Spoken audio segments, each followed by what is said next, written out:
วัสดีทุกคน วันนี้จะมาแต่งหน้าสไตล์ปกซิงเกิลใหม่ของ Avril Lavigne เพลง Head Above Water ค่ะ เริ่มด้วยลงไพรเมอร์ก่อนเลยนี้ใช้ของ Benefit Professional ตามด้วยรองพื้นค่ะ ColourPop ColourPop No Filter Foundation โบใช้สีมีเดียม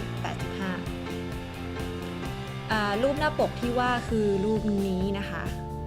ก็จะเป็นตามสไตล์นางอะนะตาล่างเข้มๆปากซีดๆไม่เน้นงานสวยเนียนนะคะเน้นความเถื่อนตามด้วยคอนซีลเลอร์ค่ะใช้ของ ColourPop อีกแล้ว No Filter Concealer ใช้สีแฟร์ 05 ทาตรงใต้ตาทั้งสองข้างแล้วก็บริเวณ T-zone ค่ะแต่ตอนนี้ไม่ชอบทาตรงหน้าผากแล้วเพราะว่าไม่อยากให้มันดูแห้ง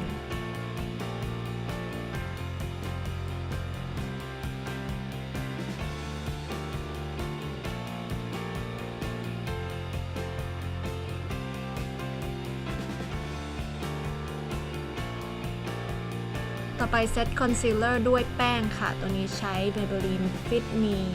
สี 130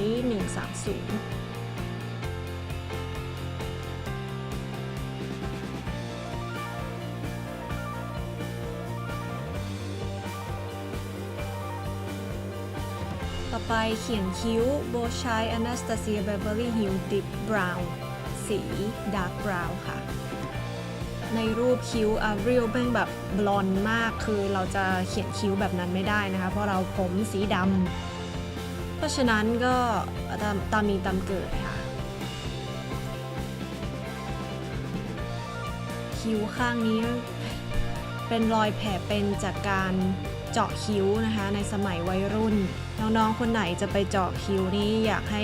ศึกษาดีๆก่อนนะคะเพราะว่าถ้าร้านไหนทำไม่ดีเนี่ยจะทำให้จิวหลุดได้นะคะแล้วก็จะเป็นแผลเป็นต่อไปจัดระเบียบคิ้วด้วยบราวน์เจลใช้ของเคสค่ะได้เวลาแต่งตาแล้วค่ะรอดไม่รอดก็เดี๋ยวรู้กันต่อไปเราจะใช้ Naked Heat นะคะของ Urban Decay เริ่มจากสีเชเซอร์ก่อนเลยทาให้ทั่วเปลือกตา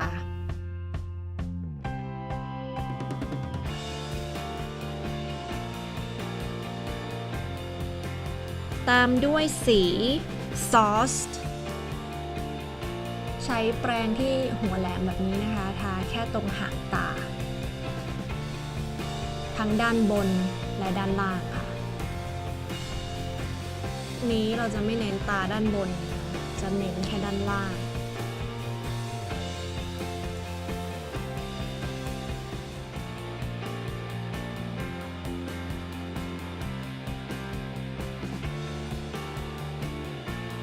พยายามทาให้มันชี้ขึ้นไปข้างบนกับคิ้วนะคะจะได้เหมือน Avril ต่อไปตามด้วยสี He Devil ค่ะใช้แปรงที่หัวใหญ่กว่าเดิมนิดนึงแล้วก็จิ้มไปที่หางตาแล้วก็เกลี่ยให้สวยงามชอบ Avril ลุคนี้เพราะว่ามันไม่เน้นตาบนมากเท่าไหร่เน้นแค่ตรงหางตาบน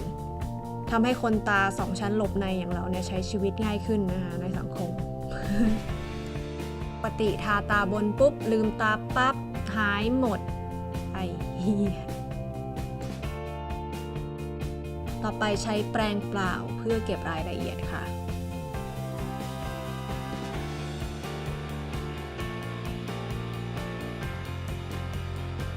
ตาบนมีแค่นี้ค่ะ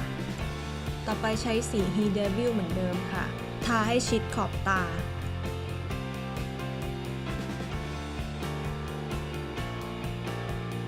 ตามด้วยสี Intervention เป็นสีน้ำตาลนะคะจาก Jeffree Star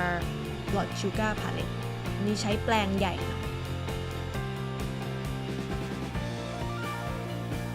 เนี่ยแหละทาวงกว้างขนาดนี้แล้วก็เกลี่ยให้ทั่วใต้ตาให้มันเหมือนแบบเป็นแพนด้า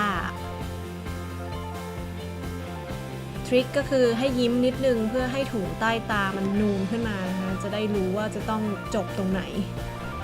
จะต้องทาถึงตรงไหน ต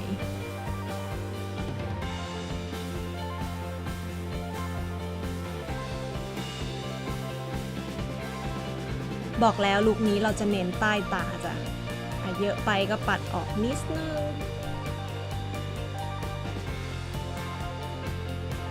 ต่อไปเราจะใช้อายแชโดว์สีดำเกลี่ยให้ทั่วใต้ตานะคะตรงที่เราลงน้ำตาลไปไม่ต้องห่วงเรื่องความสวยงามมากเพราะว่าจากในรูปแล้วเนี่ยมันตาอาริลนี่คือทาแบบอาร์ตอะไม่ได้แบบให้มันดูเรียบหรูสวยงามมากนะคะให้มันดูแบบดิบๆหน่อย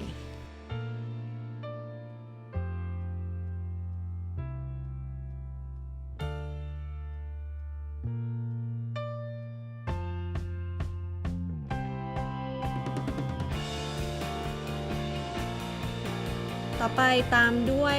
อายไลเนอร์ค่ะตัวนี้ของ Maybelline เป็นแบบดินสอเจลมั้งทาให้ชิดขอบตามากที่สุดนะคะแล้วก็ใช้แปรงหัวเล็กๆเนี่ยเกลี่ยให้เส้นมันไม่คมมาก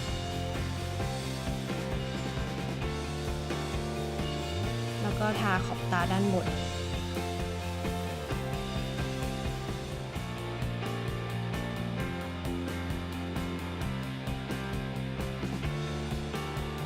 เสร็จแล้วก็กรีดตาค่ะโบใช้อายไลเนอร์ตัวเดิมแล้วก็แปรงหัวตัดนะคะเป็นการวาดเส้นให้มันคม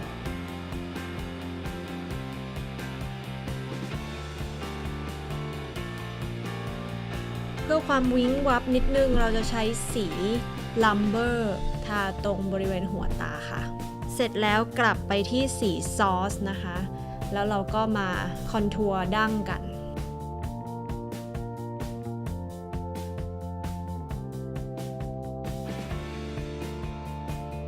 อย่าลืมเขียนด้านในตาด้วยนะต่อไปดัดขนตาปัดมัสคาร่ากันค่ะ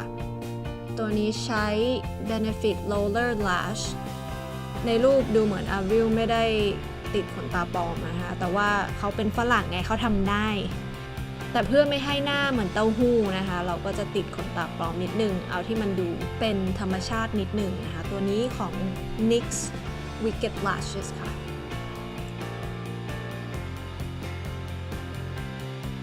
ต่อไปคอนทัวร์หน้ากันค่ะด้วยเทคนิค Foundation Stick ค่ะต่อไปเซตหน้าทุกอย่างด้วยแป้งนะคะมีใช้ Peach Blur ของ Too Faced แล้วก็ลงด้วยคอนทัวร์แบบแป้งนี่ใช้ของ NYX ค่ะนี่ไม่รู้ว่าในรูปเนี่ยอาริลใช้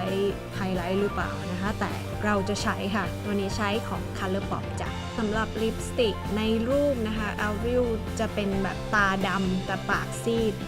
ฉะนั้นเราจะใช้ลิปสติกสีนูดค่ะตัวนี้สีแมนนิคินของ Jeffree Star แล้วก็ใช้คัตตอนบัดเกลี่ยให้มันกระจายทั่วปากแล้วก็ตบด้วยลิปกลอสนิดนึงตัวนี้เป็นของ ColourPop ค่ะสีออกแดงๆชมพูเท่านี้ก็เป็นอันเสร็จเรียบร้อยค่ะชอบก็กดไลค์กดแชร์กด Subscribe แล้วก็คอมเมนต์ด้านล่างด้วยเด้อ